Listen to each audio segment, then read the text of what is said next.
Hey, welcome everybody to Spirituality Adventures. We're glad you're tuning into this episode. We are a viewer and listener supported podcast, so we really appreciate you listening, watching on YouTube. We really encourage you to subscribe to whatever platform you're using. If you're on YouTube, hit that subscribe button, or if you're on Apple or however you listen to a podcast, be sure and subscribe. We greatly appreciate it. Also, make comments if you like it and share it if you like it. We really need people to make comments and share the episodes that you like. And then also, if you're not already a supporter, we really would encourage you to go to spiritualityadventures.com and you can pick a tier, and we have bonus content for every type of giver. This is a nonprofit, so they're tax-deductible donations, but we do provide bonus content for those who are supporters. So be a part of the team, help support Spirituality Adventures, and we're so glad you're tuning into this episode. Hey, everybody. Welcome to Spirituality Adventures. Glad you're tuning into this episode. We have a guest that's been on several times. I was trying to think back. First time would have been, I think, in like 2021 when you were doing a podcast. We were Christian kids. Yes. Your friend Justin Randall. Calvin is a singer-songwriter. This is Calvin Arsenia. He's a singer-songwriter, curator of Greenwood Social Hall in Kansas City. One of my favorite people. Calvin, thanks for joining us on Thanks for having me. Adventures. Yeah. I'm so glad to be here. So much fun.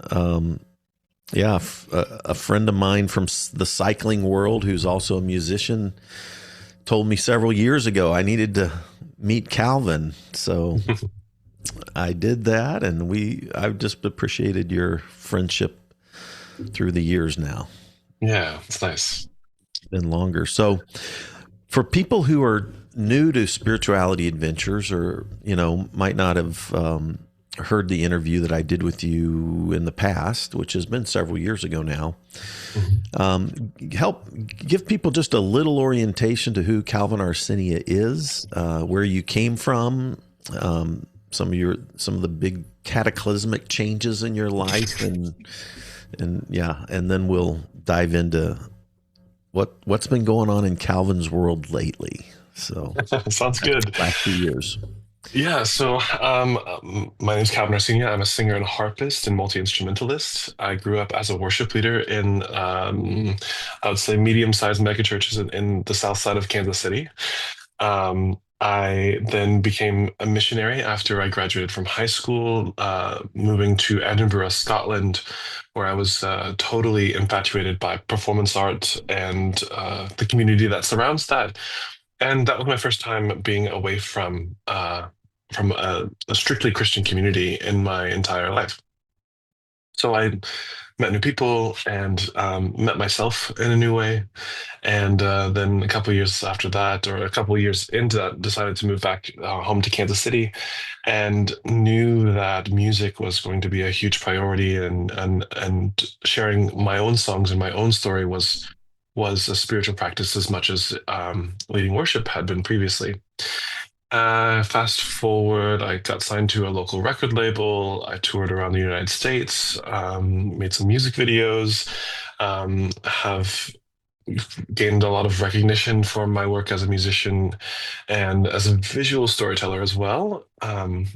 In how I present myself generally. I love to adorn myself. I was given some advice earlier on in my career to say that if I don't have the ability to decorate the whole room, then I should just decorate myself enough that it fills the room.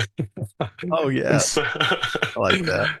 so yeah, I became the set of my concerts, and especially on the touring side when I can't order tons of flowers and things. And yeah, I love to play instruments. I started playing the harp when I was 20 years old. I was looking for a harpist to be in my band at the time. I was mostly playing guitar and piano. but was really inspired by Joanna Newsom, Bjork, and Florence and the Machine, and really wanted a harpist to be in my band because I've always just wanted to be a bit more opulent than I ought to be. And I grew up in Kansas. I'm kind of a Kansas boy in a way, although my family is from Central Virginia, rural Central Virginia, so super country is where my family comes from. Um, and so I've got a lot of influences, being having spent some time in Europe, having spent some time traveling the United States. I've also I toured pretty extensively with Quixotic, which is a Cirque Nouveau company here based in Kansas City, but they also work all over the world. And I performed in a cabaret at a really swanky hotel in Miami, Florida, and I've played with them as far as Homer, Alaska, sharing both original songs and my interpretations of classics. So, um, and then fast forward again, um, we get to the pandemic. I'm stuck in Kansas City, and for the first time in my life, seeing all four seasons through the same window, and that was quite an experience to watch the daffodils and the violets and um, the dandelions and the clover, and how they all kind of take turns sharing the spotlight throughout the year in the yard. Um, I decided to just stay in Kansas City, although I was kind of on a trajectory to leave pre-pandemic. Um, but I continue to do film music and studio work. I love producing music, and connecting people to audiences and creating sacred spaces where people can share their own story. Because I think that the pursuit of knowledge and the pursuit of truth is to collect as many perspectives as possible, and that they all would be shared with the same weight as long as they're given sincerely, right? So, um, ultimate truth or whatever that is, the closest thing that we get to that is to collect all perspectives, and be aware of them at the same weight. At once. And that's impossible to attain. We'll never get that. But I think by sharing stories, and especially those that are the least common or the outliers, by studying the outliers and their experiences, our experiences, that we get closer to truth and to empathy and to sharing notes that we can make less, so that we can make less mistakes, or at least that we can try to avoid to make the same mistakes over and over again, as far as dealing with one another in an emotional way. And the last 2 years, I've been the director and curator of Greenwood Social Hall, which is a space that I was already really intimately acquainted with. It is the place where I filmed my Toxic music video for Britney Spears' Toxic. I also had my first solo recorded concert there. That was back in 2017. That's the space that the record label saw me for the first time, and it was a sold out show, and I performed there over the years after that, when my friend was the director, Peregrine Honig. And I think, something that she gave me was dignity to say that I was enough, that I had done these kind of more elaborate, immersive kind of, for lack of a better word, gimmicky kind of shows where there's a lot of decoration. But she said, you are enough. You don't need to do that," and encouraged me to do the concert there at Greenwood.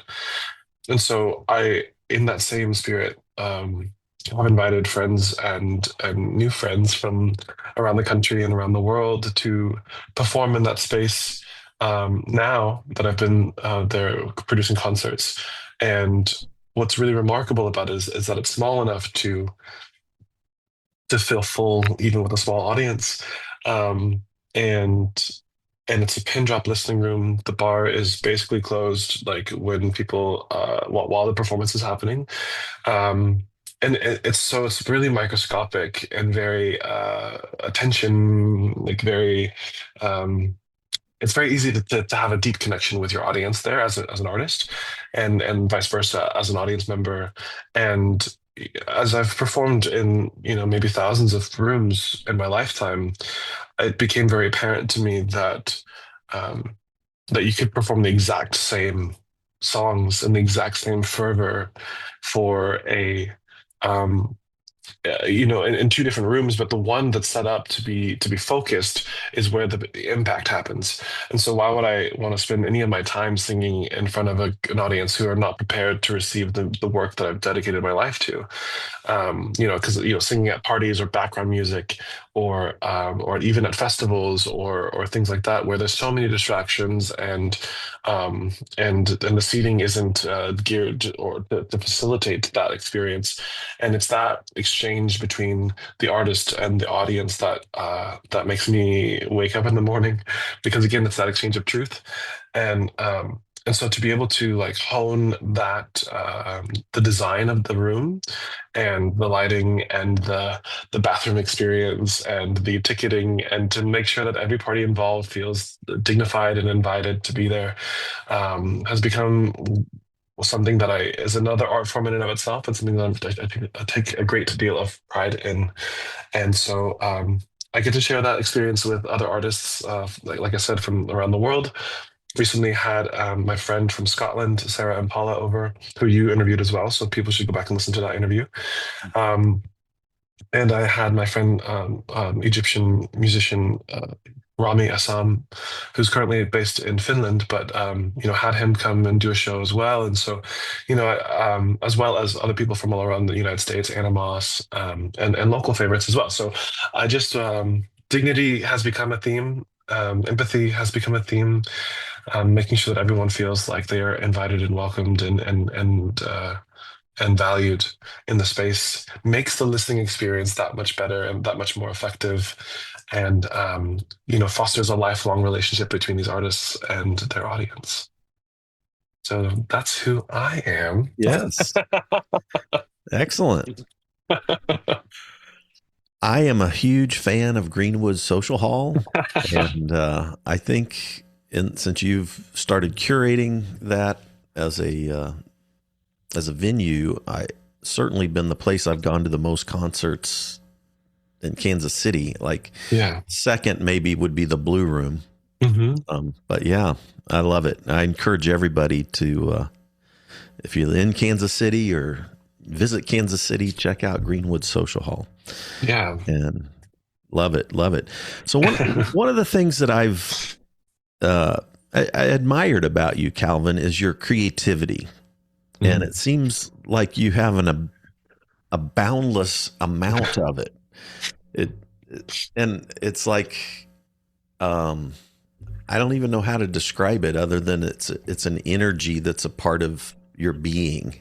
And it seems, and so I'm curious, do you have habits or rituals that stir and stoke creativity? Is it something that just comes natural and you don't have to stoke it?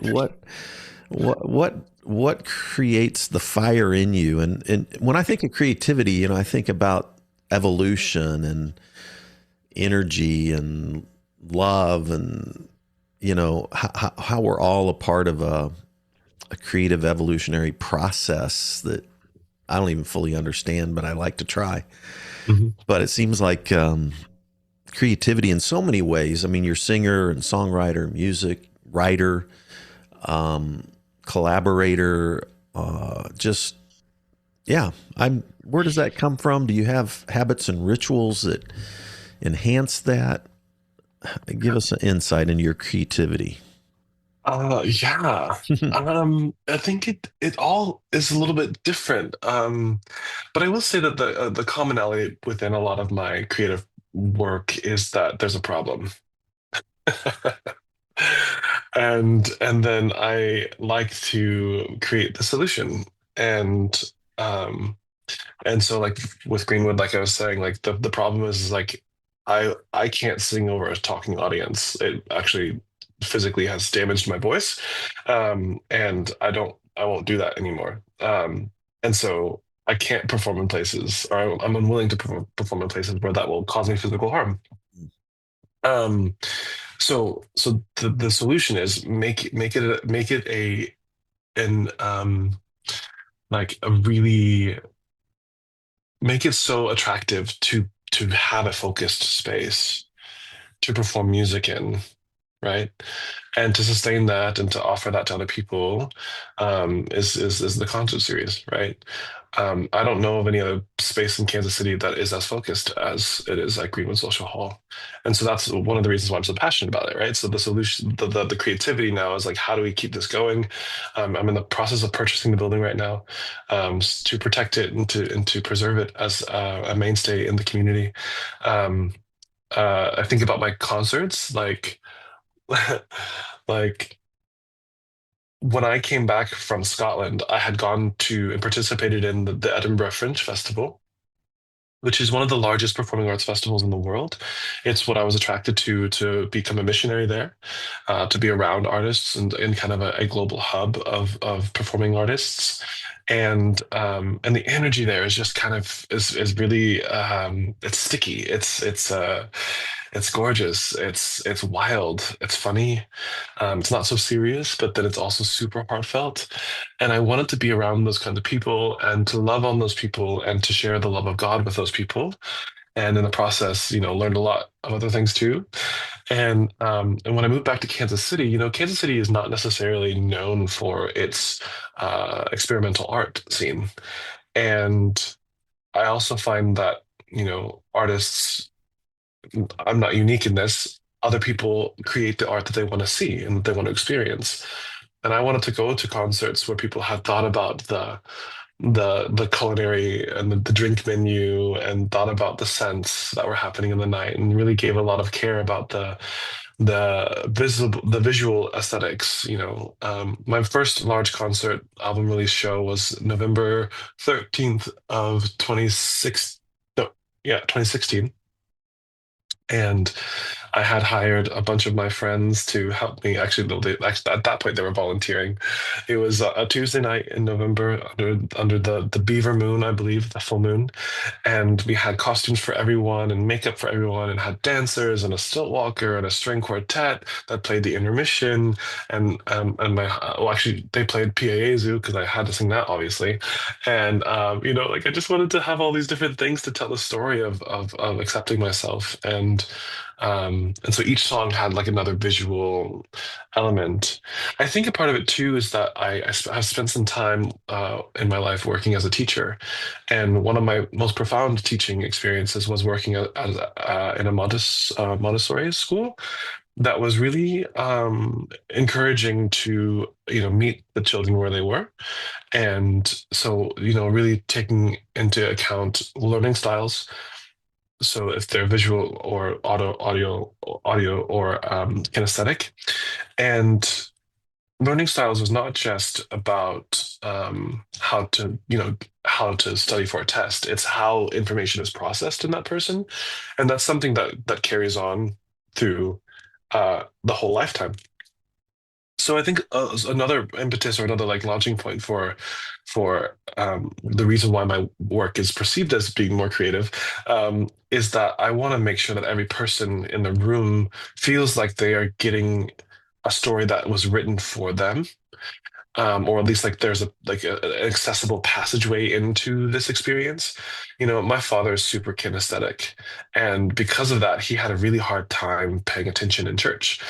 And going to church with him was rare. He rarely would go to church with us, but several Easters he would come.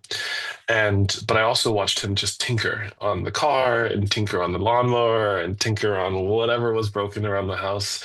And so I understood, even though he never told me that, but just observing him, that I realized that his auditory information gate was not as open as his hands-on physical doing things gate. And so being a musician, the main way that music is presented is 100% auditory, and even there's so many concerts that are done in bad lighting. Like like you have to think about these things because some people like when we go to a concert, the concert itself would be much like the music itself is much better on a recording where you have like the studio and it's like, you've got all the noise from the street and all the people like gone. It's like there's no room noise. It's like you've been able to tweak and kind of whittle away and spend months kind of making this perfect musical expression. But what do you get in a live setting that you're not going to get on a recording? A lot of that is visual, a lot of that is scent, a lot of that, and regardless of if you are aware of it. Um, but it's really, but those are the things that are making the live experience different and potentially better than listening to a CD in your car or at home.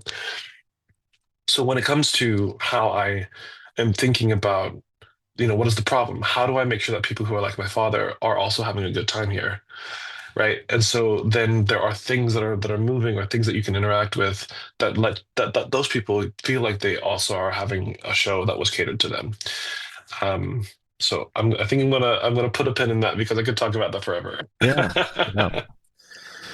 And I love another thing I've noticed about you that I admire is your generosity towards other musicians, the artistic community. It's like you're not, sometimes you run into people who are kind of always all about themselves and promoting themselves and feel like other people are in competition with them, and then they get jealous and all these kinds of dynamics that can go on in all kinds of worlds, not just the music artist world, but I mean, CEO world, pastor world, you name it, whatever world you're in, that dynamic can happen. You show such a beautiful generosity towards fellow musicians in Kansas City and abroad, all the places you go. Like, where does that generosity of spirit come from? And how does it connect? How does it stoke creativity as well? Yeah, I think like, I often describe myself as just having a very thirsty brain. Like I just want to know and I want to feel and I want to be understood and I want to understand people. I think I have uh as a predilection, is that the word? Like I have a propensity to want to know people's backstories and like how they got here and that's like from a anthropological standpoint. I don't know. I just love music and I love storytelling and I love the feeling of being um, caught up in somebody else's skin and their story and something that music. I mean, and we'll get into like we had maybe to talk briefly about some of the things I'm thinking about and kind of exploring right now, and telepathy tapes being one of those things. And so, what are these things that are amorphous or that are intangible? What is that makes me feel in somebody else's song or poetry or voice or a combination of sounds makes me feel what they're feeling? Like I'm obsessed with that. I love that. And so and everybody's story as the dichotomy or the fact that as people share, the more specific the detail and the observation in poetry, the more universal it is. It's kind of this like paradox, right? It's like as we share our most honest experiences that feel hyper specific to our own self, the more likely I believe that feeling is universal. Mm. And so as I'm listening to music and as I'm as an audience member or whatever, like that's the stuff that I'm really nerd out about Mm. is like noticing the details and like and putting on somebody else's perspective and feeling like what is life like to be you in that moment. And I do that with my own work too. Like, there's songs that I still sing today that I wrote 8, 9, 10, 12, 20 years ago. And I try to remember what I was going through in that moment that made me sing this song, that made me write this song, and pay homage to a former self. Because I might not feel that way about that situation now the same way. But that was an honest yearning and I want to honor that time. Mm. Mm. I love that. Another theme that you mention often is transcendence. Yeah. Um, dig into that word a little bit in what you're talking about, because I've heard you often even say you want to curate transcendent experiences. Yeah. Yeah, it's something that you can't quite describe, right? Right. But it's something that especially in the church, like I was so familiar with, and maybe even arguably addicted to, is like this kind of heightened euphoric, um, it's what makes time feel so slow. It's what sticks these things into your memory. Um, I used to lead a lot of worship and go to a lot of worship concerts and worship nights and stuff, and did a lot of improvisational music where we would read the Bible and sing it on the spot hours, for hours and hours over the course of years. Um, and so a lot of my like, double Dutch, just throw me in, let's play, like it comes from that experience. I did that for a long time. And I played with a lot of worship teams and different musicians that kind of were cyclical. There were maybe 40 people on the worship team at church, and every week it was a different combination of people. And so it was never like I had to have like the staunch attachment to one group of, one band. Um, and I would perform in different churches all over Kansas City and on a regular basis. Um, but the feeling of building the music and this release, this catharsis, and the endorphins, the brain drugs. um it just helped. It helped me. I mean, a lot of my spirituality growing up was centered around trying to be healed of homosexuality. It didn't work out for me. But that, just feeling like, conjuring myself into a space where I felt accepted by God and accepted by myself, even for the time that the worship was happening. I needed that to stay alive and to feel that like life was still worth living. Um, and to be able to now experience that feeling, um, in a system, in a device that is totally removed from shame, feels a lot more healthy for me.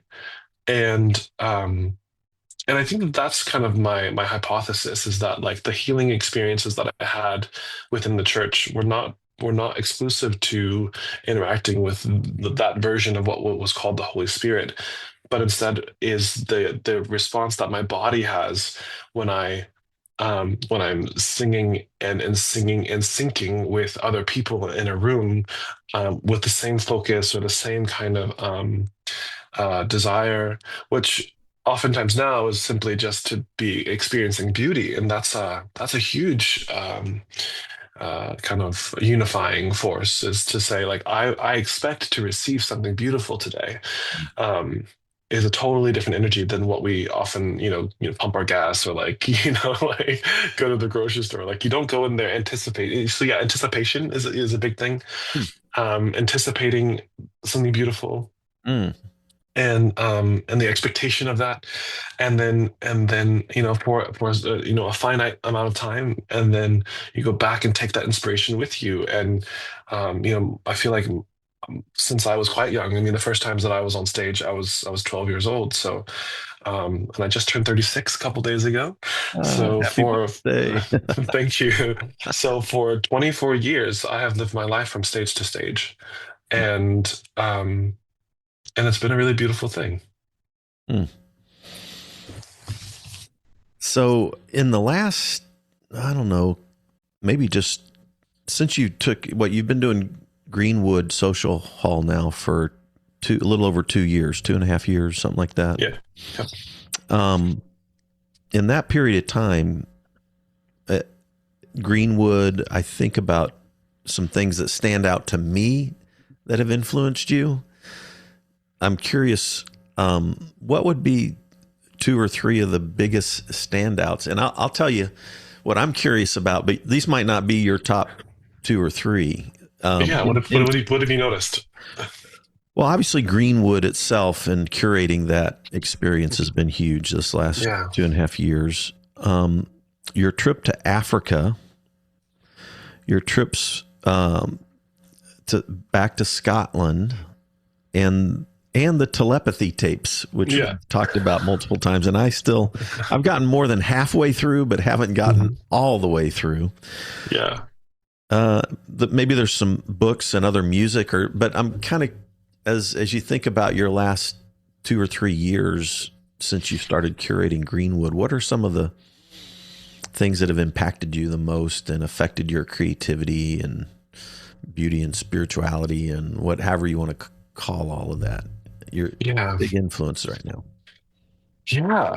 So, I think one thing that especially in the last, 3 or 4 years, um, I just started reading a lot and listening to a lot of audiobooks, which has been really amazing. I think there was a time where I was really into um, listening to, so like again, thirsty brain, right?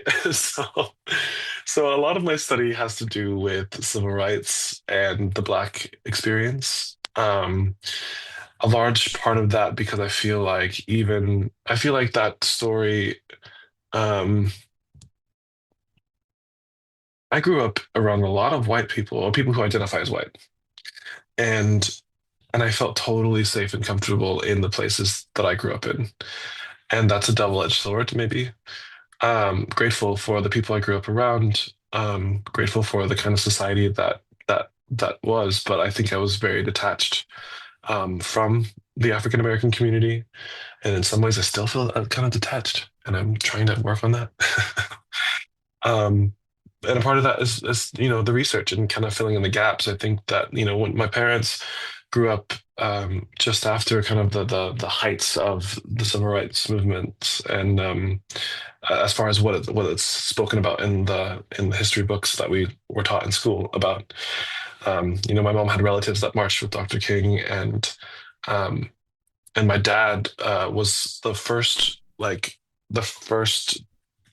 kids that were able to go back to public school after they closed the public schools because of integration in Central Virginia.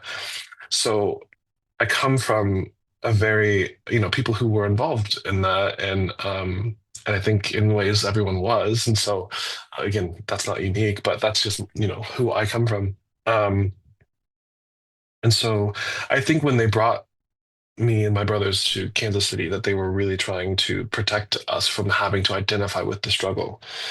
And so didn't spend so much time. I mean, definitely like told us to be proud of who we were, and um but it wasn't a daily thing, or it wasn't it was just like, it's follow your dreams and follow your bliss and be as creative as you want to be. And then I just ended up spending a lot of time in church, and so a lot of my influences at that point were Christian musicians and a lot of Christian media. And I was insulating myself again because I wanted to hide, and I wanted to be healed of this thing that I thought disqualified myself from being respected by my peers. I was so afraid of being found out, um, and being seen as weak, um, and being disqualified from community. There's all of that, like, kind of tribe mind. But yeah, so recently I've been going back and like reading a lot of the classics that we were to study in school, and kind of following the web of things like that. And but I'm also like really curious about science and about um, mushrooms and mycelial networks, and thinking about finding patterns within the natural world and within the human experience. And something that I think about often is like, if the worldview is only exclusive to a human supremacy, then it's probably not the fullest picture. Like, why did I grow up in a system where God, where humans and were were were the coolest thing, like were the most beloved thing, like like that's so ridiculous. Like, if you study the animal kingdoms, like there are way more interesting things that are worth like sending your son to die for than like us. Like, we're so gross. Like. So I just feel like, my spirituality and like my worldview. I was like, I'm also like constantly trying to find just what is the broader picture and what is the broader pattern.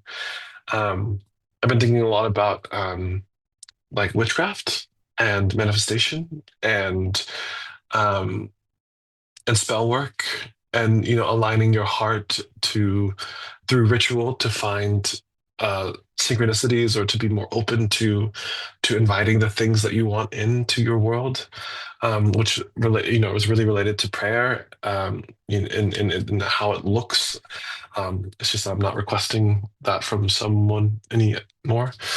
um and yeah, I wanted to just kind of touch on the telepathy tapes. I mean, like, so it's a podcast that is kind of still happening. They're getting ready to put together a documentary, and it's centered around the experience of nonverbal autistic people and their closest caregivers and loved ones. And something that has been noticed by several people is this ability to have nonverbal communication about really specific things in a way that is quantifiable and testable, and kind of some of those supernatural or maybe very natural experiences that people have together, and kind of this idea of the human soul and the human spirit being something that doesn't necessarily only exist within the human body, and that all living things perhaps have connections that transcend our physical form.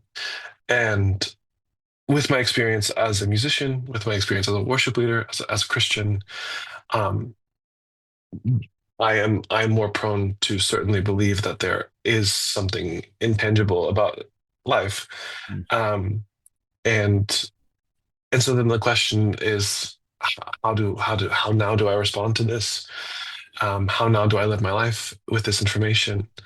And I think it's a really beautiful lens um, to explore through the stories of differently abled people who, especially in a time um, where autistic and autism has been kind of villainized in ways where some of our federal government makes decisions trying to avoid, um, or is positioned to avoid autism, um, and kind of fear mongering, using that condition to sway votes, as if autistic people aren't beautiful, or aren't you know beautiful in their own way, and that their minds aren't great. And so this podcast has been really beautiful to hear of more experiences of people who are thriving, who have autism, and ways that some of them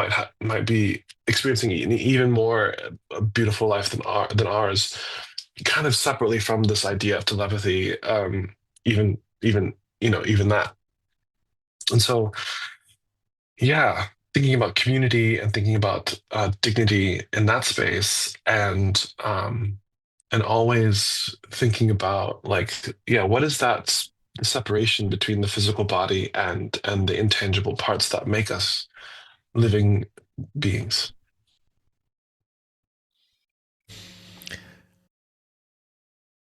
Telepathy tapes. Hmm. What? Yeah, because it's fascinating. So there's this energy that our bodies have, right? I mean, just from a scientific, evidently, I've even heard that like the energy even can be measurable about 15 feet outside of our own body. Yeah, that's the aura, right? Or I mean, another way to describe that. Yeah, yeah. Um, and then in these nonverbal humans, they have developed capacities to communicate, receive information, and give information in ways that are what would we would almost call it psychic or Hmm. prophetic, or there's all Yeah. kinds of other words that we could put around those experiences.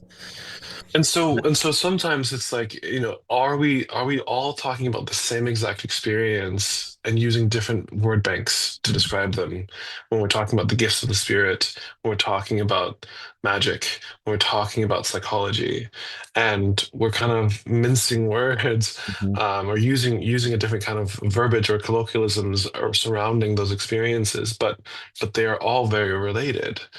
Um, yeah, and I like a world where there are no special people, but that we're all kind of special, and that supernatural is very natural, and that the gift is being alive, is being here, and in that sense, it's like there's no gatekeeping. Like we all have access to this broader, beautiful experience being here on planet Earth, and not, which is in contrast to the way I was raised, where the whole desire, the whole dream was to leave Earth and go to heaven.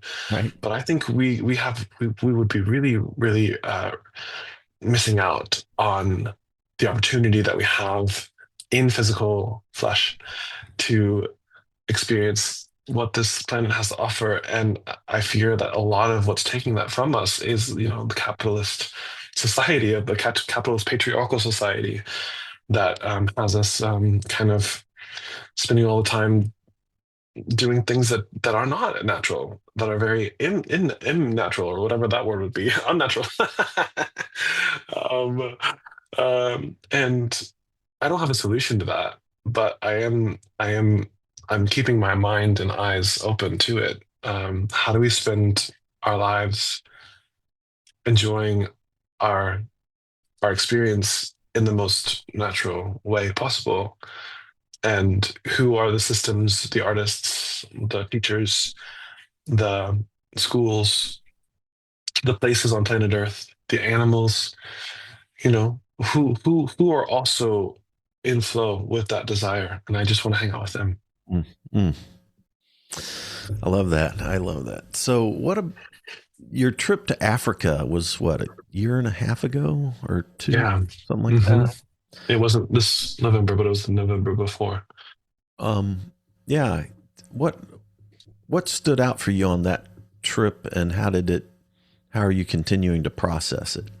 Yeah. So that was my first time to the continent of Africa. I went to Senegal, which is West Africa, for those of you who aren't maybe familiar. And it is the most west uh, point in Africa. And I say Dakar, the city, the capital of Senegal, is like the little nipple on the breast of Africa, as it like just points over to America. And there's a tiny island called Gore, which is where the final door. I forget exactly the name. I might be blocking it out, but it's the space where a lot of the slave trade, millions of slaves were held in on the island before they were packed to be sent across to America and to the Americas, because it wasn't just mainland America; it was also the Caribbean, and so yeah. There's just so much of that story, and it's hard to talk about because and me being somebody who comes of multiracial descent. I mean, not, my parents are not mixed, or aren't different LDLs, color types. How do we talk about this? But but my family comes from the South, and there was a lot of mixing that happened, and some of it might have been, consented, and others was not. But I come from people who are quote unquote light skinned for multiple generations, and I think that there's also some stories in within that community that haven't been talked about, because again, my mom said that she had a hard time like that she wasn't necessarily always invited or felt welcomed in uh, darker complected family in darker complected parts of society, and also was not welcome in what would be described as white people in society. And so there was a contingent of people who were kind of mixed in her experience that were experiencing a different kind of prejudices and whatnot.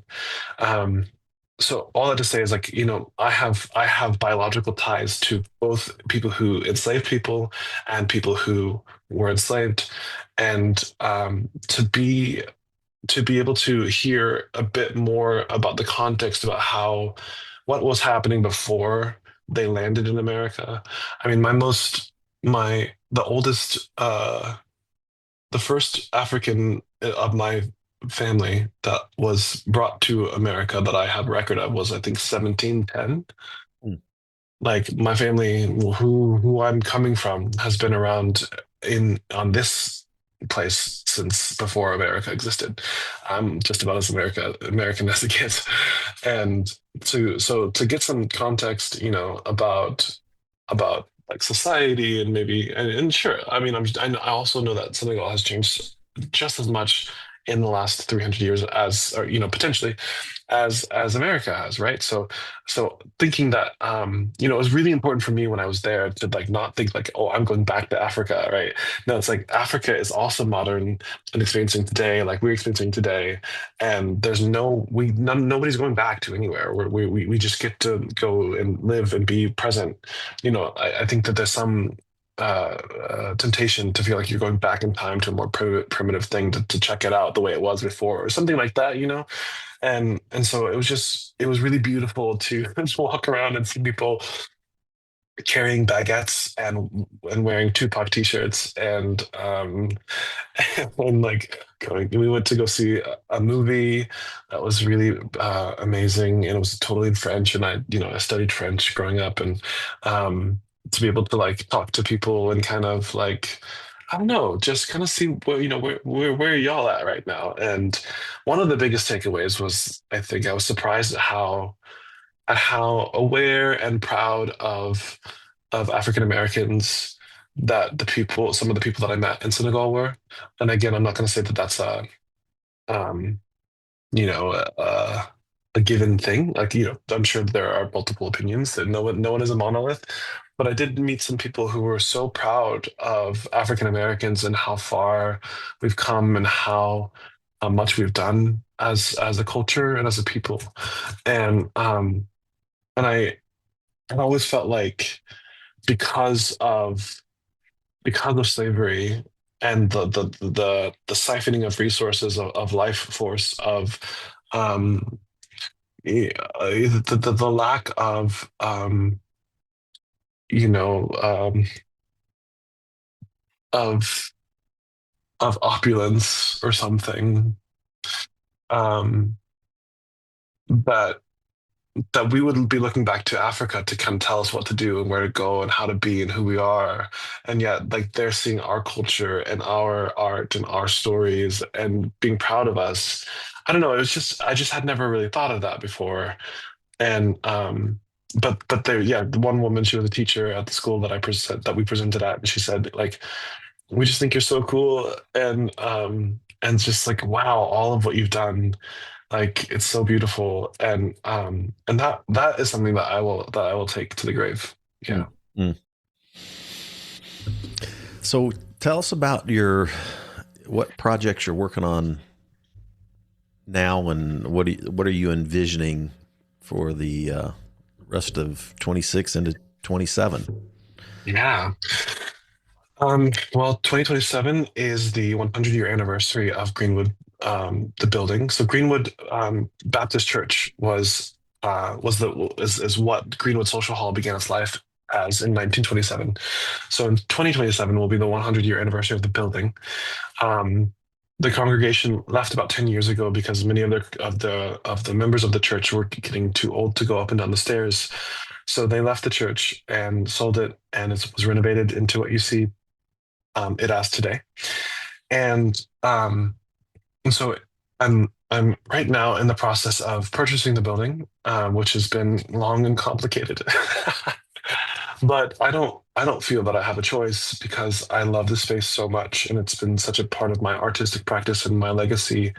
And the more I've been researching about, the building itself, as well as um, the community that it shares its name with, Greenwood community neighborhood in Tulsa.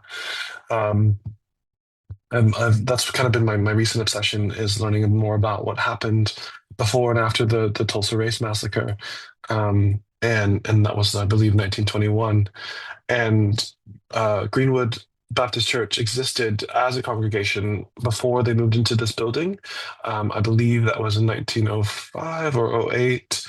And so, thinking about the Greenwood community in Tulsa having been called by Booker T. Washington a Black Wall Street, meaning that there were all kinds of different levels of society, from very wealthy to very poor, who were living in that area. Um, and sorry, hold on. So I wanted to I want to rebuild the legacy, or the story, or not rebuild it. It exists. I just want to gather it and learn about it, because we're talking about, again, human dignity and the right to be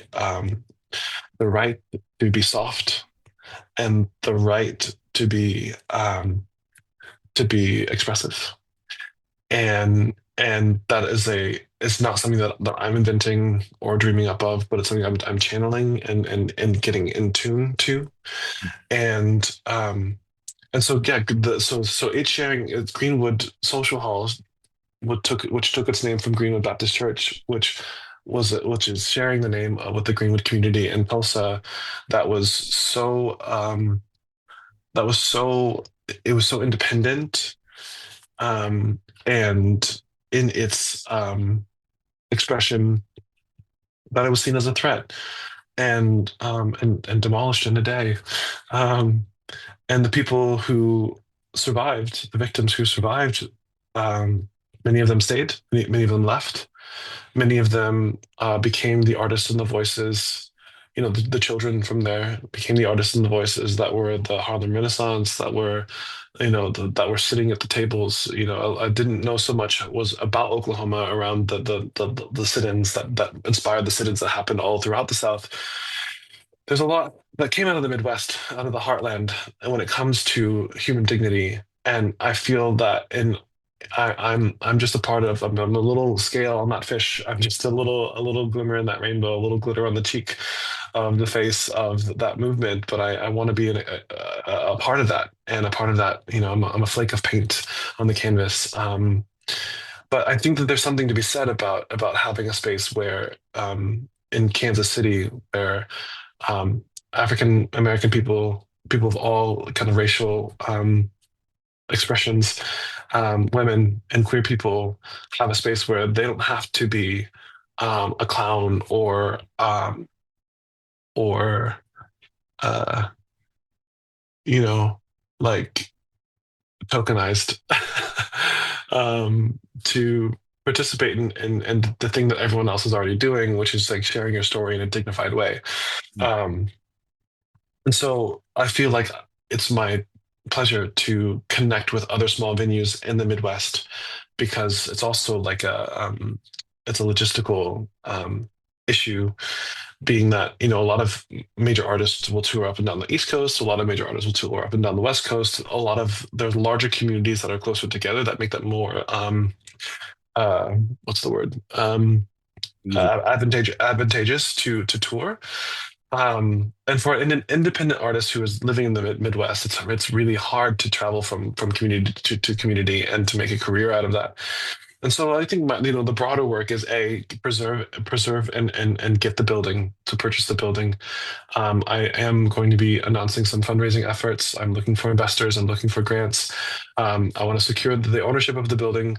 I want to help get the building restored, and develop a fund for that. The staircase is crumbling. There might be some foundation issues that need to be dealt with. I just want to make sure that it's as protected as possible. I want to create, or if I can help, right now it's a staircase up to the sanctuary, so there is not an ADA accessible entrance. So that's something that I'm also interested in improving on the building. Um, and then, yeah, just setting it up to be a space that's available to share stories. Not only do we have concerts, I mean, that's kind of what my wheelhouse, but we have community events there. We have parties, we have dance events. We hosted a monthly ecstatic dance and a monthly tango.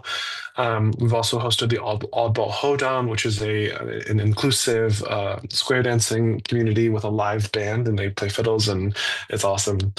And there's just like, it's a community space, it's a social hall. And so 2027, I'm going to be putting on kind of a series where I would like to invite architects and scientists, African American architects and scientists, to talk about the impact of African Americans in those spheres as well. So kind of a speaker series. Um, I just got a projector and a screen, so I want to also have a film series where we watch films and kind of discuss things together and eat really nice popcorn. We're going to be having a lot more kind of group dance, kind of like, more like a club night experience that I'm kind of working on right now. Um, and so that's what I'm doing with the building, with the space. And if you or anyone you know would like to help me make that dream come true, please reach out. You can reach out through the website, greenwoodsocialhall.com, and get updates on the mailing list there. And I'm also working on my new record, which is really exciting. So on my side of things, I haven't put out a record in a couple of years, and that's really unusual for me. But I have been a little bit busy. But since the time I was 16 up until the time I was 33, I had basically put out at least one album of original work per year. So I have a lot of stuff out there.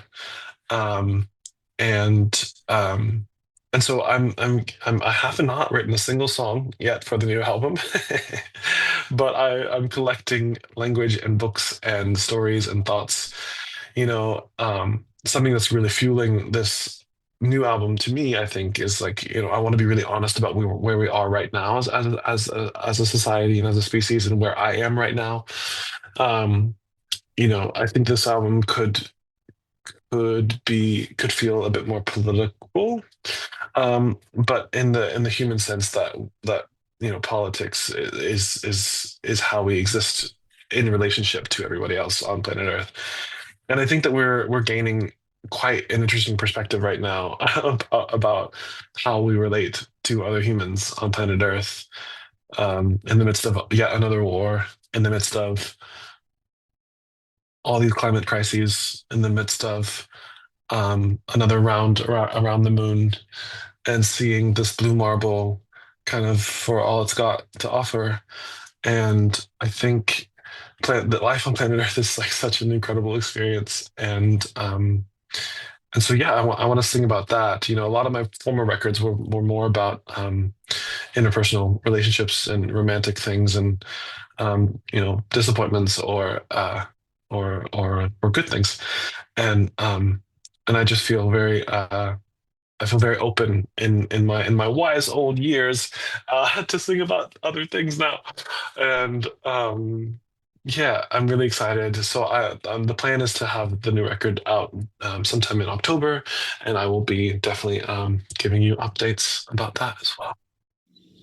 Very cool.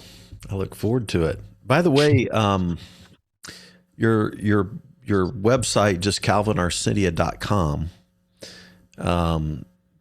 that gives you access to a lot of the music projects that you've done. Yep. So on the music links. page, Yeah. yeah. So you just go to calvinarsenia.com/music. Most of the records that I still have access to, because Yeah. I've lost a couple of them. Oh, wow. Yeah, it sucks. But all the music that I have physical, or like, the files of, I've uploaded a couple of months ago, so you can kind of like go through and scroll through my entire discography. And especially, for people who would consider themselves fans of mine, you might find interesting some of my earlier recordings. And I think that other artists or people who would be seen as starbound or like more professional, for lack of a better word, might not include their early high school recordings on something like that. But I'm really proud of how far I've come as a recording artist and as a writer. And I'm also really proud of who I was then, and and how I was choosing to express myself and show up in the world then too.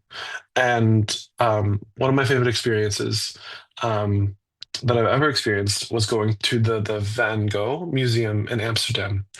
And they say Van Gogh. Uh, so yeah, the Van Gogh Museum in Amsterdam. It's 3 stories tall, and it's set up in a kind of a chronological order. So the ground floor is all of his early work, and he only painted for 10 years. So all of the work that you see that was made by Van Gogh was done in a 10-year period. So all of the first floor is all of his early work. And it's a lot of sketches. It's very cartoony, very thick, kind of outline borders, very expressive. But like I would say, more like an illustrator kind of looks. Then the second floor is kind of his study years, and so you see him exploring like Japanese ink. You hear, he's making paintings that are more like a classical style, like Rembrandt, and studying light in this way, and he's doing covers. Like really thinking about like, in a musical way. He's recreating other people's work and studying the way that they did that. And then the top floor, if you could make it, because the first two are already quite a large body of work, and if you like him, it could be exhausting. I was totally tired, but when I got to the third floor, what I saw was his more popular and more notable and more the stuff that we know of his work, right? And the pieces up there, you see him returning back to himself and returning to some of those more cartoony, illustrating lines and the expressiveness that was in his early work, but this time with even more skill and even more intention. And so for me, that experience has been such a metaphor and a guiding light that I want to get back to the feelings that I was feeling and into the raw expression and using the skills that I've learned over the last years to come back to myself and to tell my story through my work, and and but not to lose myself in that process of trying to do the right thing, or be the most marketable, or present my voice or my harp playing in a traditional classical way. Yes, there is beauty in recreation and in recitation, and being able to do the same thing exactly the same over and over again. But it's about finding your whimsy and refining your whimsy and finding your whimsy. And I'm excited to be back in the studio and writing some songs to share. Thank you for being here. Thank you for the gift I think you're such a gift to Kansas City, and I am grateful for our connection through the years. Yeah, and it's fun to think forward a little bit. I look forward to the new album. Mm-hmm. I thought you'd already been writing some songs on it. So I have some songs, but they're not pinned to that board. You know what I mean? Yeah. Yep. I have to figure out what I'm going to wear first. Oh yeah, there we go.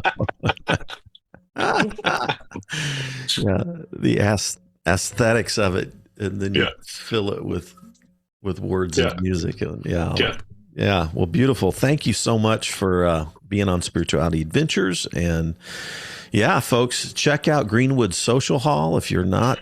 If you've not been there already, I promise you, I've been blown away by the quality of the musicians that show up there and perform both locally and from around the world. It's just been an amazing experience for me, and it's become one of my favorite spaces. So thank you so much for curating that. And I'm going to be sending out some good vibes for you acquiring that space permanently. Thank you. And Thank you. The fundraising and all of that needs to go on. So I'm joining you in in that project. So thank you so much, Calvin. Appreciate you. Thanks everybody for tuning in to Spirituality Adventures, and look forward to seeing you next time. Hey, you made it to the end. Thanks for listening all the way through on this episode. By the way, if you're not already a supporter, go to spiritualityadventures.com, sign up for one of our monthly supports, and you will receive our bonus content. You'll receive lots of interesting information about our guests. Many of our musicians will do special bonus songs and record a song. So I want to encourage you to do that. Thanks for listening. Thanks for watching. Be sure and subscribe. Be sure and share any of the episodes that you like. And be sure and make comments if you like them as well. This helps us get Spirituality Adventures out there to more listeners, more watchers. So whatever platform you're using, subscribe, like, share, make comments, and go to our website, sign up for our team, and be a part of the team support. Thank you so much, and we'll see you next time.